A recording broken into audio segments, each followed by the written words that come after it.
राजा मान मौरी के संबंध में राजस्थान में मिले शिलालेख संख्या 3 में लिखा हुआ है कि आपको जलदेव सुरक्षा प्रदान करें। ऐसा क्या है जो समुद्र के समान दिखाई पड़ता है, जिसके किनारों पर बहुत सुंदर कलियां और मीठे शहद वाली मधुमक्खियां मंडराती रहती है, जिसमें अमृत के समान जल है, ऐसा सागर आपकी रक्षा करें। कैप्टन दिलीप सिंह अहलावत के अनुसार यह उस समय की बात है जब मौर्य वंश का शासन अवध अर्थात पाटलिपुत्र से समाप्त हो गया। उसके बाद मौर्य वंश के ही शासक राजा मान मौरी ने चित्तौड़ पर शासन किया था। चित्तौड़ पर मौर्य वंश के अंतिम शासक के रूप में इन्हें याद किया जाता है। साथ ही लिखते हैं कि बप्पा रावल उनकी सेना में सेनापति था और धीरे धीरे उनका दोस्त बन गया, लेकिन भीलों का सहारा लेकर बप्पा रावल ने राजा मान मौरी की हत्या कर दी और गोहिल वंश सिसोदिया वंश की स्थापना की। राजा मान मौरी बौद्ध धर्म को मानने वाला था। इससे भी यह साबित होता है कि वह मौर्य वंश का शासक ही था, की हत्या कर दी और गोहिल वंश सिसोदिया वंश की स्थापना की। राजा मान मौरी बौद्ध धर्म को मानने वाला था। इससे भी यह साबित होता है कि वह मौर्य वंश का शासक ही था। राजा मान मौरी का इतिहास पढ़ते समय हरित ऋषि का नाम भी आता है। हरित ऋषि उस समय हिंदू सनातन संस्कृति के विस्तार का कार्य कर रहे थे। हरीश ऋषि को एक ऐसा शक्तिशाली व्यक्ति चाहिए था जो उनके इस मिशन में मदद कर सके। तभी उन्हें बप्पा रावल का साथ मिला। इसमें बप्पा रावल का भी फायदा था और हरित ऋषि का भी। राजा मान मौरी की सेना धीरे धीरे उनके खिलाफ हो गई और बप्पा रावल ने उसके साम्राज्य को हथिया लिया। जैसा कि आप जानते हैं, बप्पा रावल हिंदू हृदय सम्राट थे। उन्होंने धर्म के प्रचार प्रसार में कोई कमी नहीं रखी थी, जिससे भी उपरोक्त बात सत्यता के करीब प्रतीत होती है।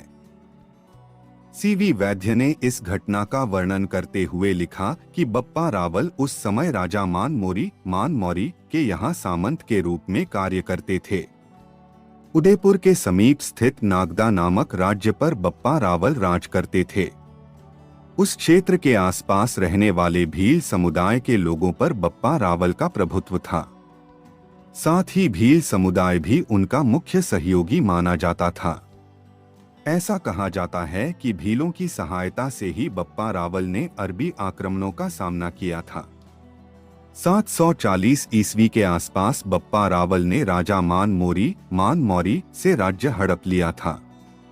निष्कर्ष के तौर पर देखा जाए तो राजा मान मौरी के साथियों ने उसका साथ छोड़ दिया था और हरित ऋषि ने भी षड्यंत्र रचा। साथ ही बप्पा रावल पर विश्वास करना उनको भारी पड़ा। आंतरिक रूप से लगातार राजा मान मौरी के दुश्मन मजबूत होते गए, जिसकी उन्हें भनक तक नहीं लगी और मौका देखकर राजा मान मौरी को अपदस्थ कर दिया गया। धीरे धीरे राजा मान मौरी के साथी चित्तौड़ छोड़कर ग्वालियर की तरफ चले गए। उनका कहना था कि ऋषि के श्राप की वजह से उन्हें चित्तौड़ छोड़ना पड़ा। संभवतः यह हरित ऋषि ही थे। अगर हम बात करें तो बप्पा रावल ऊंचा लंबा कद और मजबूत कद काठी वाले थे। साथ ही युद्ध कलाओं में भी निपुण थे। यही वजह रही कि हरित ऋषि ने उन्हें अपने साथ मिलाया। राजा मान मौरी की मृत्यु।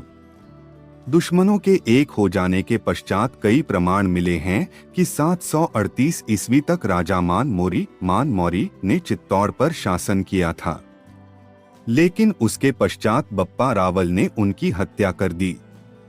कई इतिहासकारों ने एवं शिलालेखों का अध्ययन किया जाए तो लगभग 740 ईस्वी में राजा मान मौरी की मृत्यु हुई थी।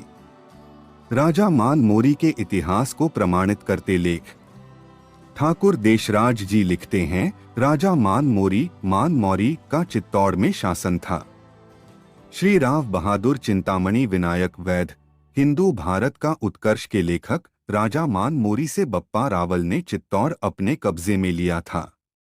चालुक्यों के शिलालेख, नवसारी अरबों ने मौर्यों पर हमला किया था। चित्तौड़ में मिले शिलालेख के अनुसार संवत 770 अर्थात 713 में राजा मान मोरी ही शासक था। राजा मान मोरी का इतिहास पढ़कर आपको कैसा लगा कमेंट करके अपनी राय दीजिए। धन्यवाद।